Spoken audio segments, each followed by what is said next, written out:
तो हेलो दोस्तों, नमस्कार। स्वागत है आपका किल्फो में। चलिए बिना किसी देर के कहानी की ओर बढ़ते हैं। रात के लगभग 1:30 बज रहे थे। दिल्ली कोलकाता नेशनल हाईवे पर ट्रक ड्राइवर राघव, उसका खलासी सोनू एक फैक्ट्री का सामान लेकर पश्चिम बंगाल की ओर जा रहे थे। आसमान में काले बादल छाए हुए थे, तेज बारिश हो रही थी और सड़क पर दूर दूर तक कोई वाहन नहीं दिखाई दे रहा था। राघव पिछले 15 साल से ट्रक चला रहा था। उसने कई बार डरावनी कहानियां सुनी थी, लेकिन किसी बात पर कभी विश्वास नहीं किया। तभी सोनू ने धीरे से कहा, भैया आगे जो जंगल आता है उसके बारे में लोग कहते हैं कि वहाँ रात में एक औरत लिफ्ट मांगती है। जो उसको ट्रक में बैठा लेता है वो कभी वापस नहीं लौटता। तभी राघव हंस पड़ा और तभी बोला, भूत प्रेत कुछ नहीं होता है, ये सब लोगों की बनाई हुई कहानियां हैं। इतना कहकर उसने ट्रक की स्पीड बढ़ा दी। करीब आधे घंटे बाद वो दोनों जंगल के बीच पहुंच गए। सड़क पर इतना अंधेरा था कि अगले 10 मीटर तक कुछ नहीं दिखाई दे रहा था। तभी अचानक हेडलाइट की रोशनी में लाल साड़ी पहने हुए बेहद खूबसूरत लड़की दिखाई दी। राघव ने जोर से ब्रेक लगाई। दोनों घबरा कर बोला, भैया मत रोकिए। लेकिन तब तक ट्रक रुक चुका था। लड़की धीरे धीरे ट्रक के पास आई। उसके चेहरे पर अजीब सी मुस्कान थी। उसने धीमी आवाज में कहा, मुझे अगले गांव तक छोड़ दीजिए, मैं कई घंटों से यहाँ फंसी हूँ। राघव को उस पर तरस आ गया। उसने दरवाजा खोल दिया। लड़की बिना कुछ बोले ट्रक में बैठ गई और कुछ देर तक ट्रक में खामोशी छाई रही।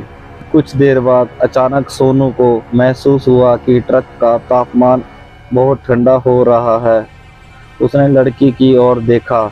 उसके कपड़े बिल्कुल सूखे थे, जबकि बाहर बहुत तेज बारिश हो रही थी। उसके पैर भी कीचड़ से बिल्कुल साफ थे। सोनू का दिल जोर जोर से धड़कने लगा। उसने धीरे से राघव के कान में कहा, भैया कुछ गड़बड़ है।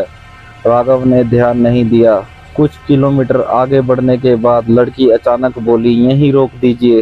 राघव ने चारों ओर देखा। वहाँ ना तो कोई गांव था, ना कोई घर, सिर्फ घना जंगल था। उसने पीछे मुड़कर पूछा, यहीं उतरना है? लेकिन सीट खाली थी। लड़की गायब हो चुकी थी। राघव और सोनू दोनों कांपने लगे। उसी समय ट्रक के पीछे से किसी के जोर जोर से हंसने की आवाज आई। सोनू ने डरते हुए पीछे ट्रक का शीशा देखा।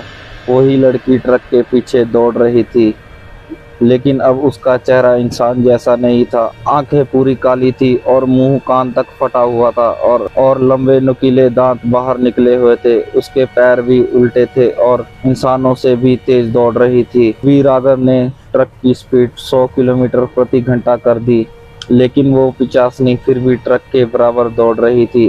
अचानक वो एक छलांग लगाकर छत के ट्रक पर चढ़ गई। पूरा ट्रक जोर जोर से हिलने लगा। ऐसा लग रहा था जैसे कोई लोहे को नपुनों से फाड़ रहा हो। सोनू डर के मारे रोने लगा। अचानक ट्रक का इंजन अपने आप बंद हो गया। हेडलाइट बुझ गई। चारों तरफ घना अंधेरा था।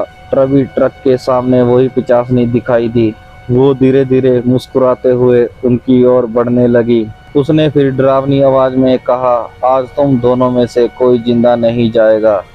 राघव ने कांपते हुए हाथों से चाबी घुमाई। पहली बार, दूसरी बार, तीसरी बार। अचानक इंजन स्टार्ट हो गया। उसी समय दूर एक पुराने शिव मंदिर में घंटी बजने लगी। घंटी की आवाज सुनते ही 85 दर्द से चीख उठी।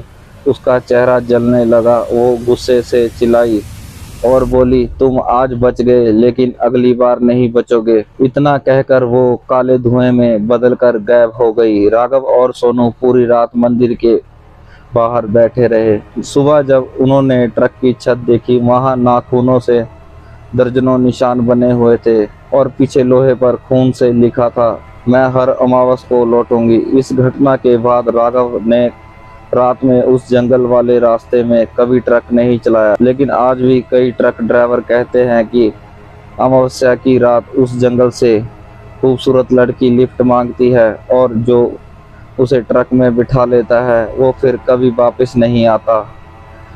तो दोस्तों, कहानी कैसी लगी कमेंट करके ज़रूर बताएं और चैनल को सब्सक्राइब करना ना भूलें। Thank you.